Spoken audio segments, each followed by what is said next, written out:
J'adore Stranger Things, chaque épisode me donne l'impression d'être de retour dans les années 80, c'est ultra nostalgique. Enfin même si j'ai pas connu les années 80 parce que je suis né en 94, ce qui fait que je suis déjà au-delà de la catégorie des 18-24 ans dont vous avez de fortes chances de faire partie si vous regardez cette vidéo. Statistiquement, vous êtes mon public majoritaire. Et si vous aussi vous ressentez de la nostalgie pour une époque que vous n'avez jamais connue, vous êtes en droit de vous poser cette question, comment ? Comment est-ce que les codes de Stranger Things vous semblent acquis et vous parlent tout en étant directement tirés d'une époque révolue avant votre naissance? Pourquoi est-ce qu'une série qui s'ancre aussi profondément dans les années 80 résonne autant avec le public d'aujourd'hui? Évidemment, c'est pas que Stranger Things. De Star Wars à la synthwave, notre culture semble obsédée par l'époque grandiose de Ronald Reagan et de la coupe mulet. Mais pourquoi ? C'est simplement parce que les gamins des années 80 ont grandi pour devenir scénaristes, réalisateurs, producteurs, que les personnes qui font la pop culture s'appuient sur leur propre nostalgie? Bien sûr, ça joue énormément, mais je pense qu'on peut creuser plus loin et en tirer des leçons sur le rapport de notre culture à la nostalgie et au code narratif. Et oui, bon, dit comme ça vend pas du rêve. Donnez-moi 2 secondes. Salut les loulous, le trompeur de l'extrême est au rendez-vous. Aujourd'hui, dans notre fanzine des Gigacoulos, on va parler narration. Relou. Allez, suivez-moi. La nostalgie, c'est pas pour ton papy. Sortez les planches à roulettes, cette chronique va vous dépriser les bouclettes. Mais avant de parler de votre feuilleton préféré, un petit crochet vers le club Dorothée. Ils sont du Zodiac, ils sont chevaliers et ils ont un jeu à vous présenter. Nous, on se retrouve après la réclame.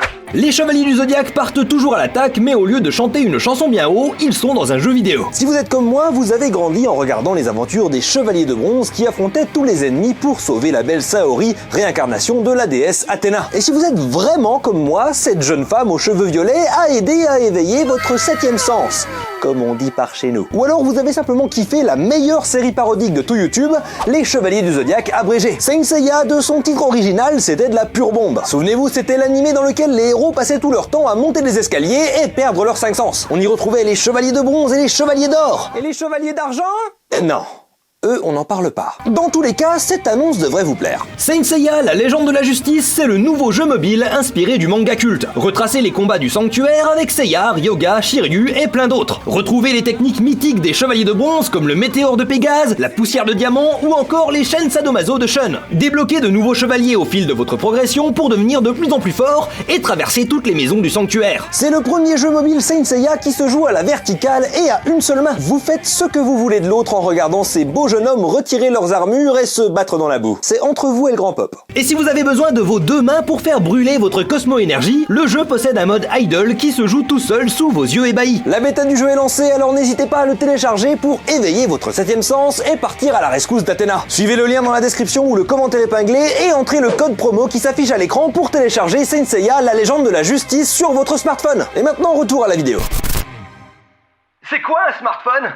Stranger Things, c'est la série du futur apparemment. Mais c'est marrant, on dirait que rien n'a changé depuis notre belle époque. Je peux même citer un paquet de références actuelles qui semblent avoir inspiré ce feuilleton. Des films de Spielberg et Carpenter aux Goonies, en passant par les livres de Stephen King, Stranger Things est une œuvre qui ne se cache pas de ses influences. Nés en 1984, les frères Matt et Ross Duffer ont digéré tous les plus gros succès de leur enfance qu'ils ont distillés pour créer une sorte de genre qu'on pourrait qualifier d'horreur SF des années 80. Un genre qui se caractériserait par des protagonistes jeunes, issus de la classe moyenne américaine, qui affrontent des dangers loin de l'autorité de leurs parents, souvent inconscients des éléments paranormaux qui frappent une petite ville du Midwest. Difficile de ne pas faire de parallèle avec E.T. l'extraterrestre ou encore le fameux Ça de Stephen King. Tu veux dire Stephen King ? Va bien te faire mettre. Dès le pitch du projet, Stranger Things était envisagé comme un hommage transparent aux œuvres de Spielberg et King. L'avantage étant que ce sont des œuvres qui ont transcendé les années 80. À l'aide des VHS, des rediffusions, puis des DVD et autres Blu-ray, les films cultes des années 80 ont maintenu une présence dans la culture populaire au fil des générations. Ainsi, les codes de cette décennie se sont propagés et ont persisté sous une forme ou une autre, de telle façon qu'ils résonnent même avec des spectateurs nés dans les années 90 ou 2000. Le futur !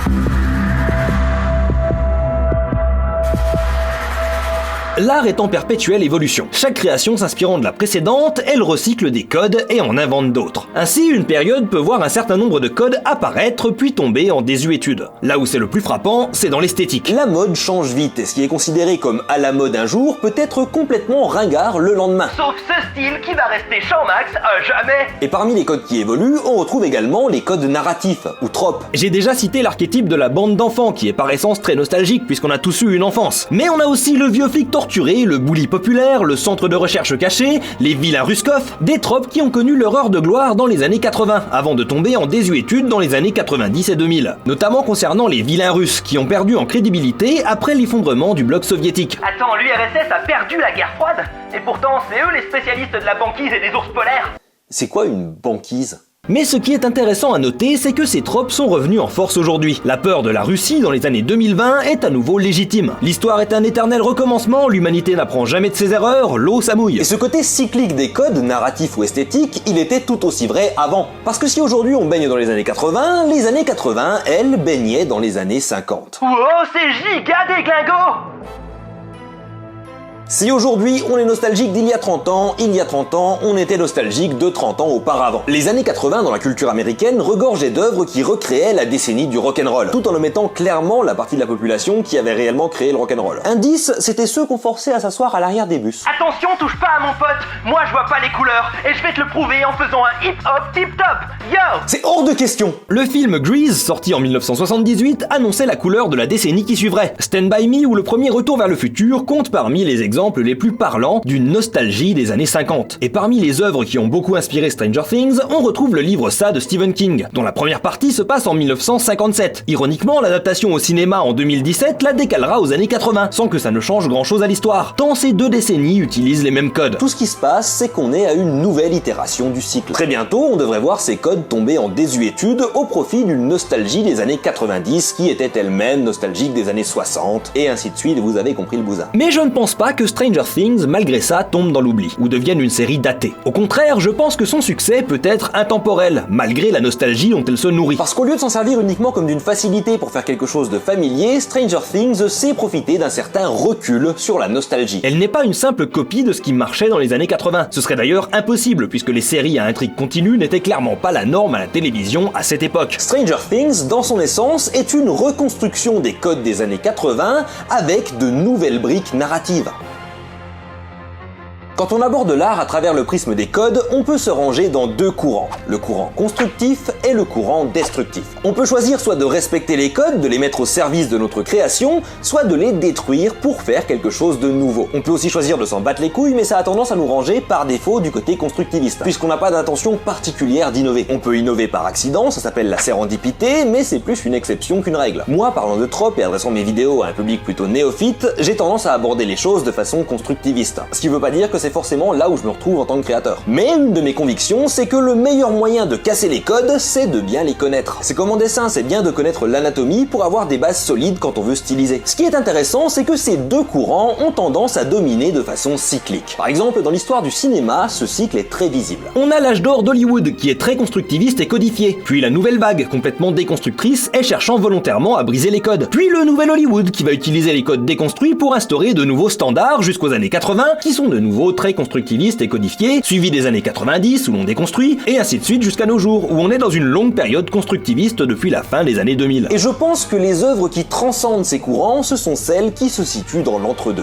Celles qui arrivent après que les codes aient été détruits et qui reconstruisent à l'aide des innovations apportées par la destruction. L'un des films les plus intemporels du nouvel Hollywood, c'est Le Parrain, un film qui bénéficie de toute la déconstruction des codes apportés par la nouvelle vague et qui s'en sert pour construire une histoire de gangster, un genre très marqué âge d'or hollywoodien, mais avec une approche réaliste à l'européenne. Ce qui lui apporte cette intemporalité, au-delà de l'incroyable réalisation de Coppola et des talents incommensurables qui ont travaillé sur ce film, je pense que c'est le mélange de deux facteurs. La nostalgie qui amène un respect et un amour du genre et des références, et le recul qui permet de s'en détacher et d'avoir la liberté d'innover. Et même s'il est difficile de comparer Stranger Things au Parrain, on retrouve dans ses fondations les mêmes principes. Prendre les codes du passé après qu'ils aient été déconstruits pour ne garder que ce qui fonctionne et y apporter un regard moderne. Parce que oui, tout ne fonctionnait pas dans les années 80. Sortez vos rollers, on va aller à la salle d'arcade et ensuite on ira harceler sexuellement des lycéennes. Yeah! Quand j'ai dit que les frères Duffer avaient distillé les tropes des années 80 pour faire Stranger Things,